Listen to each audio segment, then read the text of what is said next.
Ladies and gentlemen, welcome, and straight away to the biggest mover of the week and the most significant, which is the TLT. It's broken the 115.26 level that we thought was so important. It's done so with aplomb. There is absolutely no doubt that the market has now decided that it wants to go over the fullness of time down to 101 and change. Let's call it 102. That is a 10% move from where we are at the moment.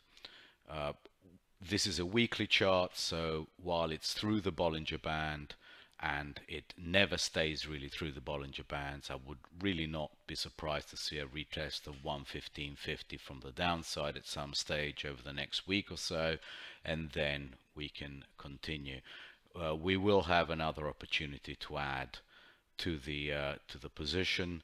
We are nicely long. We've hedged a little bit at the close just because we think it's overdone, but we are very happy if we see 115.20 from the downside to basically resell it and have a look for much lower prices. This is a position that we really need to stick with because it's going to be a big payer, a 10% payer over the course of the next few weeks and months. If we look at the 10-year note and a daily chart, we can see how that's bust every single level, and basically we have nothing really until we get to well, the first level will be something here around the 342 level, and then again around the 370 level. It is overbought. It is through all the Bollinger Bands. It will do its best to shake you out of the position by coming back in, but this is going to be another opportunity for you to put on put spreads and basically looking for the 375 area at quite quickly. The fixed income move has been very strong, and this is the Bund, and you can see the yield is now through the Bollinger Bands on the weekly.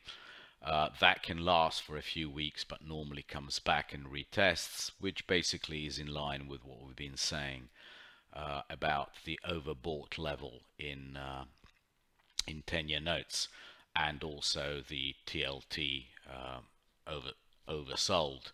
So would not be surprised to see a couple of weeks trading between 63 and 48, but I think there is very little doubt that by the end of the year we will be challenging these levels around 78. So just a question of picking your spot, picking your timing, and doing a bunch of put spreads in terms of bunds. Same things for the 5-year. The 5-year is still negative. We are quite positive that it will trade positive yields before the year is out, and probably exceed these levels that we saw at the beginning of 2018, which caused so much trouble for the equities. Now, the equities are going to be interesting because we're not in a risk-off period. We are in a risk-on period, which basically means that we are entering a correction, and we will have a look at that next. But before equities, I wanted to show you the chart of gilts against bunds. We mentioned the 104 level as the level to buy. It touched 104 and basically went straight higher over the past couple of days.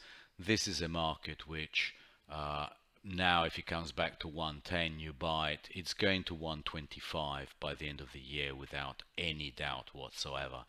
So bunds are still the most anchored market, while US bonds and gilts are the ones which will be motoring to the upside. And this is the chart of the spread between bunds and 10-year notes.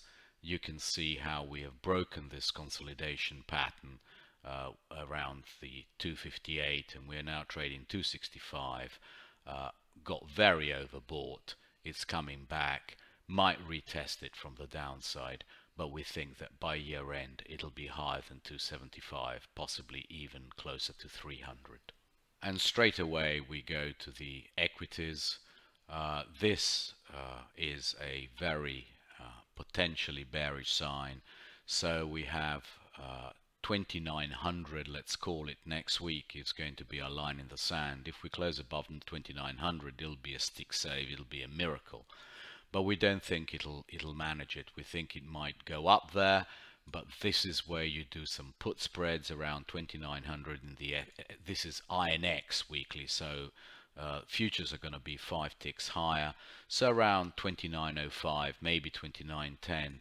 You pick up put spreads and looking for, first of all, the 2863 level to trade, and after that this red moving average, which in a week's time is going to be around 2820 at a guess. Those will be the levels. So 2825 in futures, those are the levels that the correction should take the SPX to, because simply the market, unfortunately, at the moment is rotating and getting out of all the stocks which are going to be affected by higher rates and re-rating them. And I will now show you what I mean by that on a fundamental chart. Here we have the forward earnings in the S&P and the Blue Angels that you're so familiar with, where you can see that if we came back towards the times 16 Blue Angel with the bonds doing what they are, it really wouldn't be a huge surprise, and that is just above 2800. So that 2825 level that I mentioned, that moving average being at on the weeklies, is actually a very, very good level to buy the dip, and that will be a level that you want to probably get long for the year-end rally, which will probably take us straight back to the highs. But 2825 is a beautiful level for us, we think, at the moment to buy. It might take 3 or 4 weeks to get there. Lovely place to get long, cool spreads, and then we see what happens. This is a weekly chart of the Nasdaq, and as you can see, it's actually completely different from the chart of the SPX. It is much more bearish. We think that the likelihood now is that we go and test this red moving average, which has been a very good level to buy, and that is 7,100, maybe 7,125. That is what we expect over the course of the next couple of weeks, and that should coincide with the level that we are talking about in the SPX, which is around the 2820, 2825. So 7,000, just over 7,100 would be an absolutely wonderful level to buy the Nasdaq for a nice move then into year end. The market at the moment is repricing all the different indices, and you should at the moment favor the best quality stocks while it's repricing, and by that I mean the Dow and the Nikkei. This is a weekly chart of the Dow, and as you can see, it bounced off the top Bollinger Band and basically closed very, very slightly negative for the week, almost nothing. If you compare that to how much the NQ was down, and if you compare how much the SPX was down, this is what we're saying. The Dow Jones is going to be the best quality and the best performer. It might slowly come down towards the 26,000 level, with the other markets being as heavy as they are, but the Dow should outperform on the downside. So you want to be long of Dow if you have any longs, i.e. you want to have very good quality stocks as opposed to the stuff which is in the Nasdaq 100. This is what I mean by we are still in risk on. This is a chart of SPY over IEF, i.e. the 7 to 10 year area. As you can see, we haven't corrected anything at all this week. Absolutely no difference whatsoever in this chart. We're still going higher, which basically means that the 10-year note is going to fall more than the S&P. So we're still in risk on. We might have a little wiggle, but there is absolutely no reason to panic and start thinking that we are on the cusp of some huge down move in equities. We are not.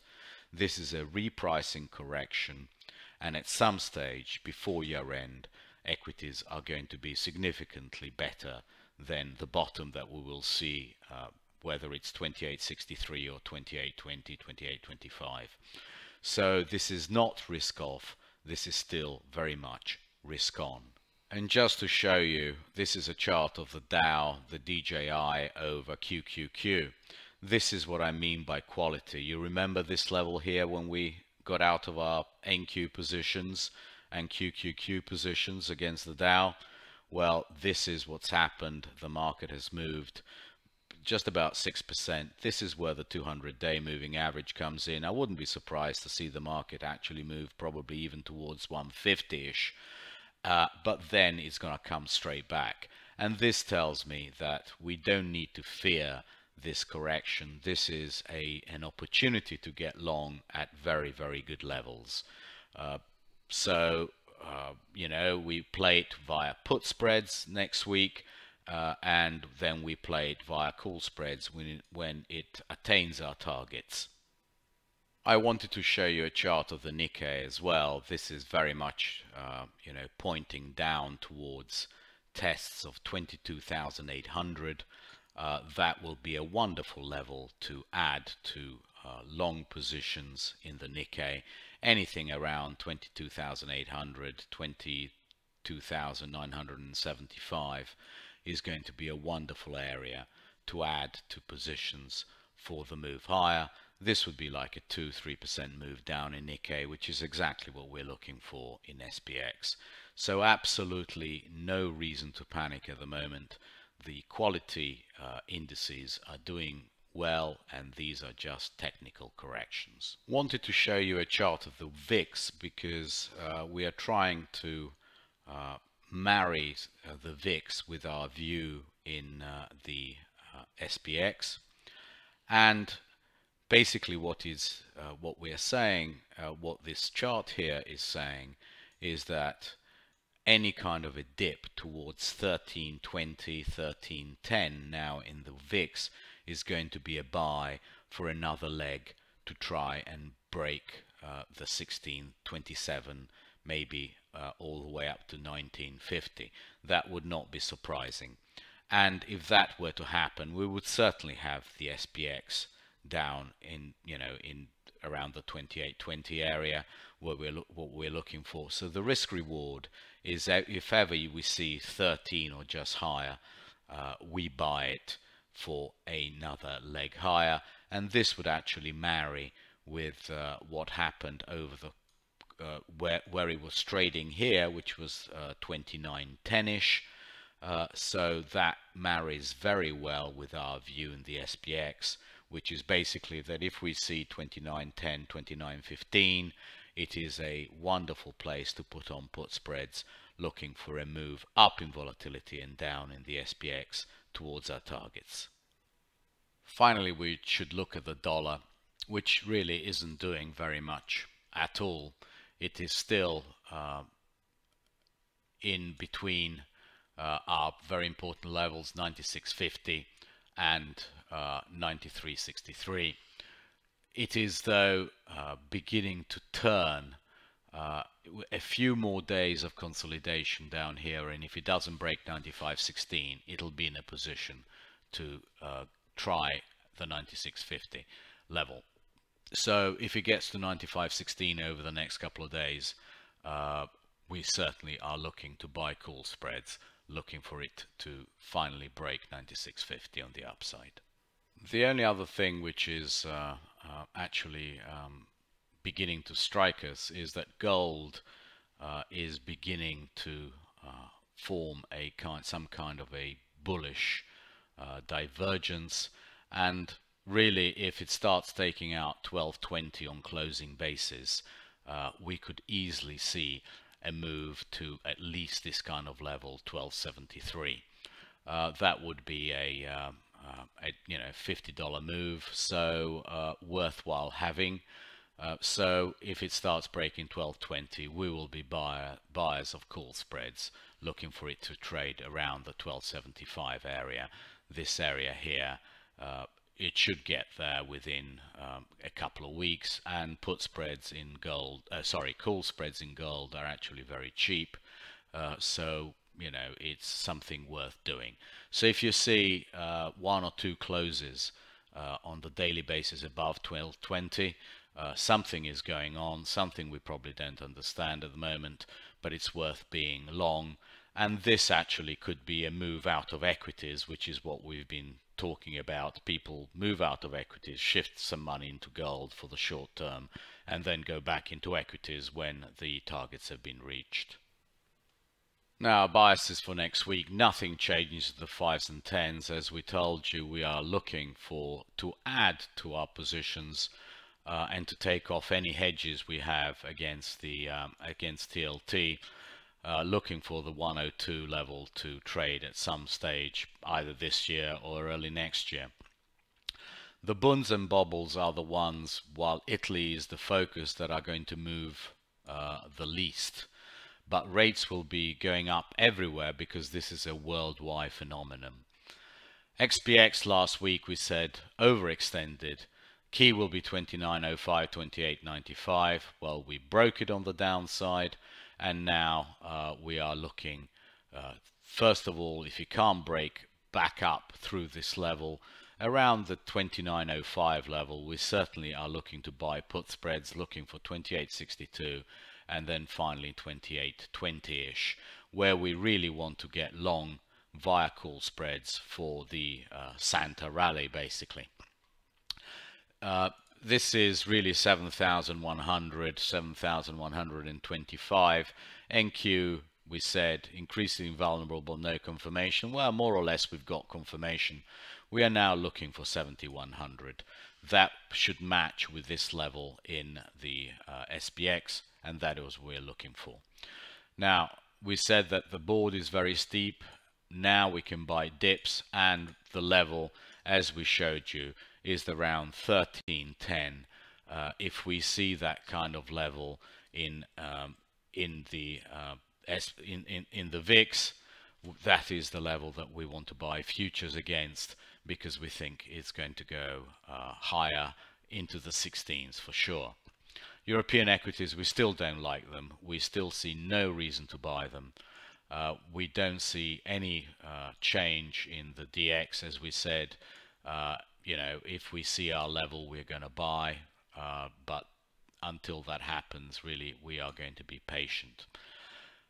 We're still long call spreads in the Nikkei. We hedged with some SPX, but we showed you the levels. If it comes down to 23,900, we actually want to add to the long call spreads for the year-end rally. And this is what we are saying now. Stay long of quality against high beta, i.e. stay long of Dow and Nikkei against the NQs, the SPXs, and Europe. You will lose the least amount of money here and make the most amount of money here by hedging it. Thank you very much indeed, and tweet you on Monday.